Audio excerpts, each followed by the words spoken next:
saat ini bersekutu bersama-sama saudara-saudara kami seiman yang Kau persatukan melalui darah Kristus, Tuhan dan Juru Selamat kami yang hidup.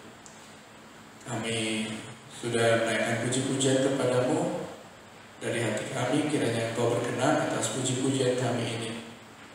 Dan sekarang kami rindu mendengar firman-Mu, karena firman-Mu lah menjadi pegangan dalam hidup kami. Bahkan firman-Mu lah hidup kami. Allah Roh Kudus, penuhi hati dan pikiran kami semua dengan kuasa Roh Kudus, agar kami sementara membaca dan merenungkan firman-Mu semakin mengenal Engkau, Tuhan yang kami sembah, dan semakin mengerti kuasa yang Kau berikan bagi kami untuk hidup berkemenangan. Dalam nama Tuhan Yesus di Bapa, oleh pertolongan Roh Kudus, kami berdoa dan mengucap syukur karena kami sudah percaya dan siap diberkati oleh firman-Mu. Haleluya, amin. Shalom.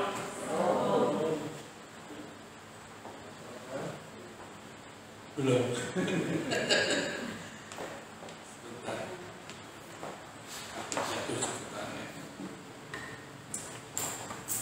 Apa kabar Bapak Ibu?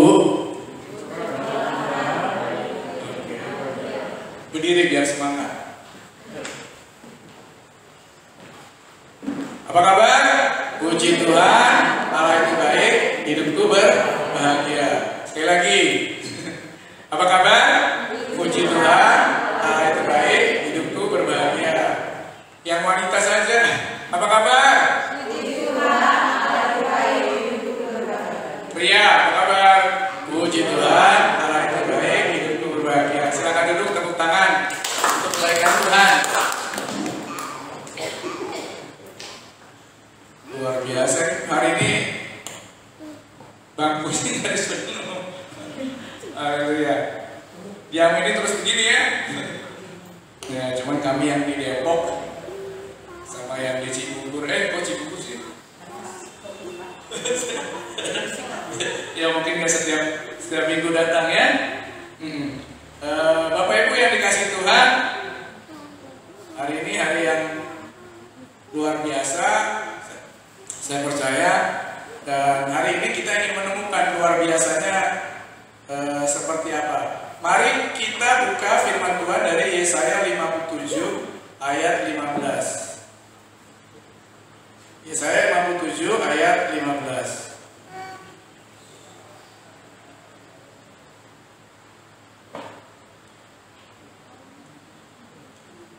Seperti biasa kita baca dengan suara yang keras tapi temponya perlahan. Yesaya 57 ayat 15.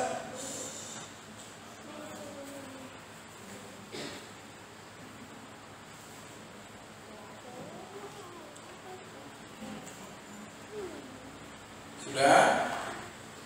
Yesaya 57 ayat 15. Kita baca dengan suara keras. 3, 2, 1. Sebab beginilah firman yang maha tinggi dan yang maha mulia, yang bersemayam untuk selamanya dan yang maha kudus namanya. Aku bersemayam di tempat tinggi dan di tempat kudus, tetapi juga bersama-sama orang yang remuk dan rendah hati, untuk menghidupkan semangat orang-orang yang rendah hati, dan untuk menghidupkan hati orang-orang yang remuk. Bapak Ibu yang dikasih Tuhan, ada 3 pandangan besar lah tentang hubungan dan Tuhan dan manusia. Golongan pertama nggak percaya adanya Tuhan. Jadi hidupnya adalah ya hidupnya dia harus kerja keras sendiri untuk hidupnya. Dia harus berjuang. Seakan-akan dia sendirilah yang menentukan kesuksesan hidupnya. Dan aja banyak motivator yang mengajarkan seperti itu. Jadi sekalipun hidupnya bergelimang dengan apa yang kita katakan dosa, mereka nggak percaya itu. Jadi meskipun gay, lesbian, itu ya mereka harus percaya bahwa mereka baik. Jadi kalau ada yang melecehkan mereka, maksudnya ada yang menganggap mereka berdosa, mereka salah gitu. Mereka harus tetap percaya diri, mereka berhak bahagia dengan dosanya itu. Yang melakukan kejahatan, mereka bilang ya memang harus begini kita kalau mau sukses. Ya, yang kuat harus mengalahkan yang lemah, memperbudak yang lemah. Nah, golongan yang kedua adalah mereka yang berpikir bahwa saya bukan siapa-siapa, saya ini nggak ada artinya di dunia ini. Saya hanya satu di antara sekian miliar orang yang hidup di dunia. Ya. Jadi mengapa Tuhan mempedulikan saya? Ada banyak orang lain yang lebih layak untuk dipedulikan. Ya, siapa saya gitu? Tuhan yang bertahta jauh di sana. Jadi mengapa Tuhan mau memperhatikan saya? Apalagi sampai memperhatikan apa yang saya pikirkan. Dan yang tengah-tengah ini range-nya besar, ya, yaitu kita yang percaya kepada Tuhan, tetapi sejauh mana kita mengenal Tuhan kita. Kita berpikir Tuhan itu seberapa jauh memperhatikan kita. Tuhan itu seberapa besar bisa kita andalkan dalam hidup kita. Karena ada orang percaya bilang, jangan terlalu merepotkan Tuhan dengan segala urusan yang sepele. Tuhan udah sibuk ngurusin banyak orang. Jadi kalau sepele itu, ya udahlah urus diri sendirilah. Kalau sudah nggak bisa, baru teriak sama Tuhan. Tapi ada ya, aku nggak mau melangkah tanpa Engkau dahului langkahku. Saya sudah pernah cerita ya, ada mitra usaha saya bilang, saya baca status WA saya itu lalu bilang, kamu pengecut, masa kamu nggak berani jalan sendiri, harus Tuhan dulu mendahului langkahmu. Saya benar apa salah? Pengecut nggak? Kalau saya bilang, Tuhan saya nggak mau melangkah kalau Engkau tidak mendahului langkahku. Betul apa salah? Betul ya, harus gitu ya. Karena ya Tuhan memang yang bisa membuat kita berhasil. Jadi jangan pernah melangkah satu langkah pun kalau kita tidak yakin bahwa Tuhan memang menyuruh kita melangkah ke sana. Nah, hari ini saya ingin mengajak kita untuk belajar semakin mengenal siapa Tuhan itu dan seberapa besar Dia bisa kita percaya. Nah, sembari kita mempersiapkan hati kita menyambut Paskah. Ini minggu Prapaskah ketiga ya kalau masalah Pak Lukas ya, dalam kalender kita. Baik, sekarang kita lihat Yesaya 57 ayat 15 tadi. Sebab beginilah firman yang maha tinggi dan yang maha mulia, yang bersemayam untuk selamanya, dan yang maha kudus namanya. Aku bersemayam di tempat tinggi dan di tempat kudus. Nah, siapa yang bicara? Allah. Dan siapa oknum Allah yang bicara? Tentu saja firman Allah. Firman Allah itulah yang turun ke dunia menjadi manusia, yang namanya Yesus. Itulah sebabnya Dia disebut sebagai anak Allah dan Kristus atau Mesias atau Juru Selamat. Tapi nggak berhenti di situ. Bukan hanya sekedar aku bersemayam di tempat tinggi dan di tempat kudus. Ada lanjutannya. Tetapi juga bersama-sama orang yang remuk dan rendah hati. Tuhan di tempat yang tinggi itu nggak cuman diam di tempat tinggi itu, tapi juga bersama orang yang remuk dan rendah hati. Ini adalah sebuah nubuat dari Nabi Yesaya. bahwa suatu saat Tuhan akan mendatangi umatnya, hadir bersama umatnya. Nah, gimana caranya? Nah, mari kita buka firman Tuhan dalam Kisah Para Rasul 2 ayat 36.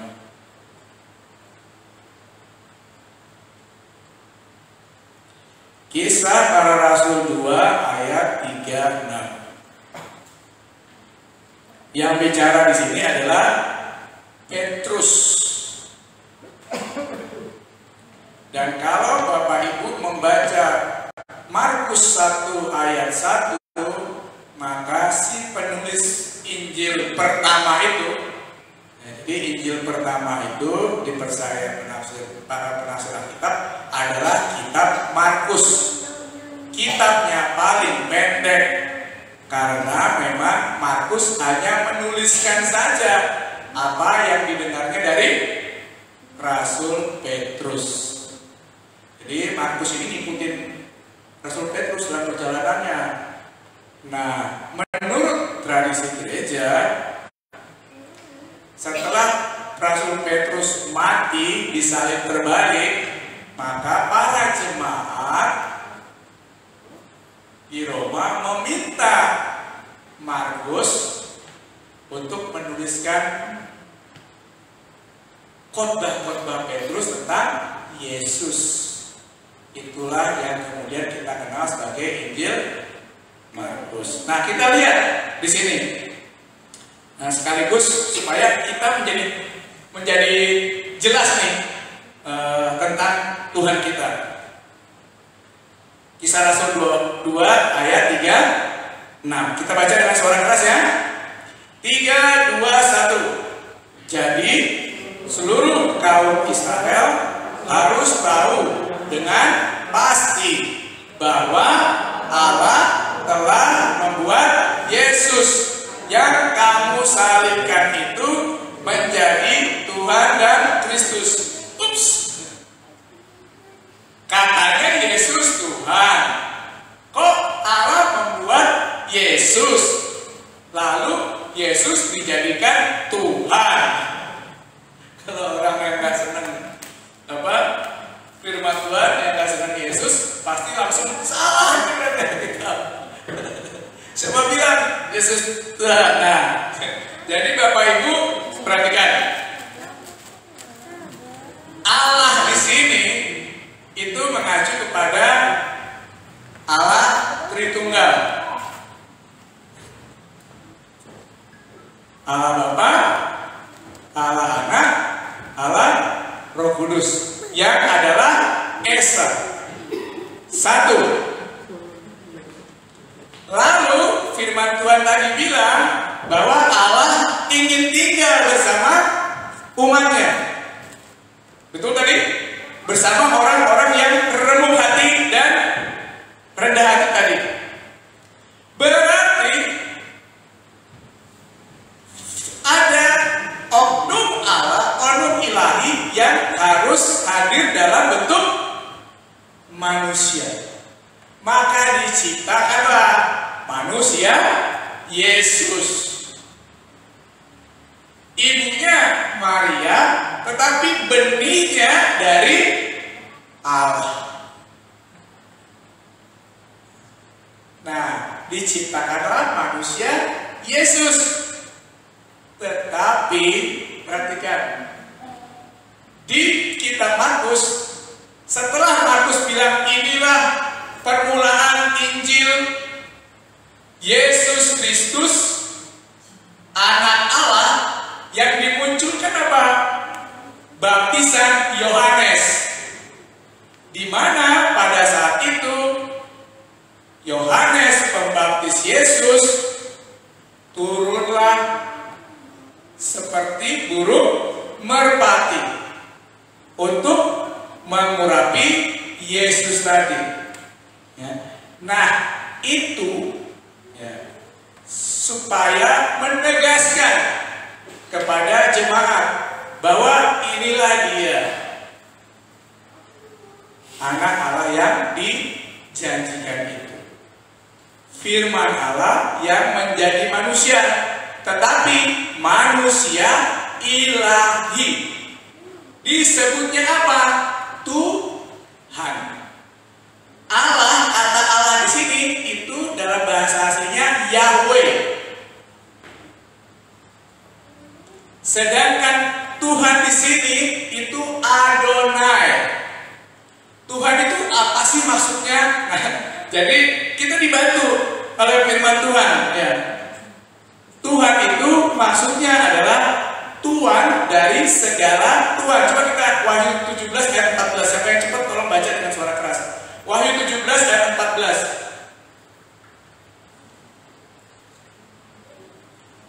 Siapa yang dapat tolong baca dengan suara keras. Ada, silakan Mas Mulai. Wahyu 17 ayat 14. Mereka akan berperang melawan anak domba, tetapi anak domba akan mengalahkan mereka. Karena ia adalah Tuhan di atas segala Tuhan dan Raja di atas segala Raja. Iya. Mereka bersama-sama Cukup. dengan dia. Oke, ya. Jadi Tuhan ini adalah Tuhan di atas segala Tuhan. Dia Raja di atas segala Raja. Makanya disebut sebagai Tuhan. Manusia ilahi. Yesus dalam bentuknya sebagai manusia ilahi, dia disebut Tuhan. Tetapi Yesus adalah anak Allah, itu adalah Allah ketika dia menjadi firman Allah. Dia turut dalam menciptakan langit, bumi, dan segala isinya. Jadi jangan bingung kalau kemudian Bapak Ibu melihat banyak istilah Allah dan Tuhan dalam perjanjian baru. Oke? Ketika ada kalimat Allah dan Tuhan, Allahnya mengacu kepada Allah Bapa atau Allah Tritunggal. Tuhannya mengacu kepada Yesus. Oke? Nah, lalu kemudian dikatakan Yesus Kristus. Nah, Kristus ini dalam orang Yahudi itu Mesias yang diurapi Allah atau juru selamat. Nah, Yesus Tuhan ingin hadir dalam hidup manusia. Tapi coba kita bayangkan, manusia ini kan penuh dosa. Layak nggak Tuhan diam di dalamnya? Tuhan kan kudus ya. Layak nggak Tuhan berdiam di dalam tubuh manusia yang berdosa? Layak? Nggak bisa. Nggak bisa. Tuhan harus hidup di dalam hidup orang yang dikuduskan Tuhan. Nah, tapi Roma 3:23 bilang semua orang telah kehilangan kemuliaan Allah. Roma 6:23 rumah dosa adalah maut. Nggak ada yang layak kita. Nggak ada yang layak dikasih Tuhan. Nggak ada yang layak menerima keselamatan dari Tuhan. Nggak ada yang layak diperhatikan Tuhan. Karena kita semua pemberontak. Karena kita semua orang semangat ini. Kenapa ini?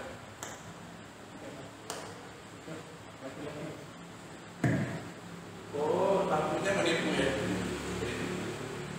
Karena kita semua orang berdosa. Jadi gimana caranya Allah yang tinggal bersama-sama dengan kita? Perjanjian Lama kan bicara tentang bait Allah. Bait Allah itu yang di Yerusalem sebenarnya lambang dari suatu saat Allah akan tinggal dalam hidup kita. Nah, karena manusia harus ditebus dari dosanya, maka harus ada yang mengalahkan iblis yang mempermudah manusia ini. Sesuai dengan yang dikatakan dalam Kejadian 3, waktu Adam dan Hawa tertipu oleh iblis.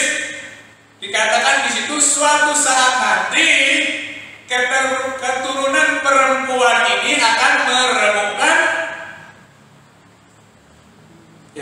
singular kan, manusia ilahi. Yesus itulah yang harus hadir di dunia ini, tetapi dia